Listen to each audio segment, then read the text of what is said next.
மாண்புமிகு பேரவைத் தலைவர் அவர்களே, கீழ்பெண்ணாத்தூர் தொகுதியில் 4 புதிய துணை மண்டலங்கள் அமைப்பதற்கு மாண்புமிகு முதலமைச்சர் அவர்கள் அனுமதி வழங்கியிருக்கின்றார். மாண்புமிகு உறுப்பினருடைய கோரிக்கையை ஏற்று, எனவே இந்த துணை மண்டலங்கள் விரைவாக அமைப்பதற்கு துறை ரீதியாக நடவடிக்கை எடுக்கப்படும். நாயுடுமங்கலம் பகுதியில் இந்த ஆண்டு அந்த துணை மண்டலங்கள் அமைப்பதற்கான நடவடிக்கை எடுக்கப்பட்டு வருகிறது என்பதை மாண்புமிகு பேரவைத் தலைவராக மாண்புமிகு உறுப்பினர்களுக்கு தெரிவித்துக் கொள்கிறேன். புதிய துணை மின் நிலையங்கள் அமைப்பதற்காக எங்கெல்லாம் அரசு நிலங்கள் இருக்கிறதோ அந்தந்த மாவட்ட ஆட்சியரிடம் துறை ரீதியாக கடிதம் அனுப்பப்பட்டு தொடர்ந்து அது வலியுறுத்தப்பட்டு இடம் தேர்வு செய்யப்பட்டு எடுக்கப்படுகிறது. அரசினுடைய புறம்போக்கு நிலங்கள் இல்லாத இடங்களில் தனியார் நிலங்களை தேடுகின்ற அந்த நிலை ஏற்படுகிறது. ஏற்கனவே அறிவிக்கப்பட்ட இடங்களில் புதிய துணை மின் நிலையம் அமைப்பதற்கு அரசு நிலங்கள் தான் பெரும்பான்மையாக எடுக்கப்பட்டிருக்கிறது என்பதை மாண்புமிகு பேரவைத் தலைவராக தெரிவித்துக் கொள்கிறேன். மாண்புமிகு உறுப்பினர் OS மணியன்.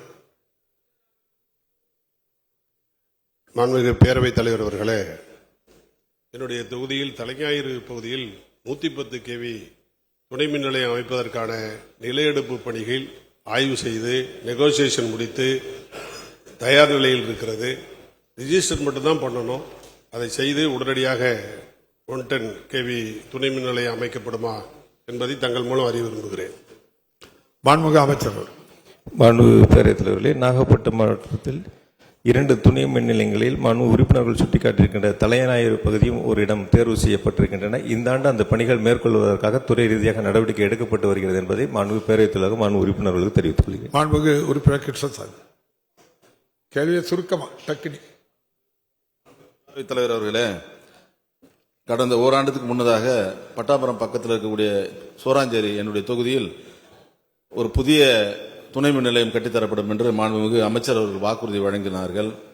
அது இன்னும் அதற்கான இடம்லாம் தேர்வு செய்யப்பட்டு ஓராண்டு காலம் கிடப்பில் இருக்கிறது. அதை துணை மின் நிலையமும் அதே நேரத்தில் திருவூரில் ஒரு துணை மின் நிலையமும், வள்ளியூர் விழாப்பாக்கம் கீழானூர் பகுதியில் விவசாய நிலங்கள் அதிகமாக இருக்கிற அந்த பகுதியில் கீழானூர் துணை மின் நிலையம் ஒன்று தரம் உயர்த்தி தரப்பட முடியுமா என்பதை மாண்புமிகு அவைத்தலைவர் மூலமாக கேட்டு அமர்கிறேன். மாண்புமிகு அமைச்சர்.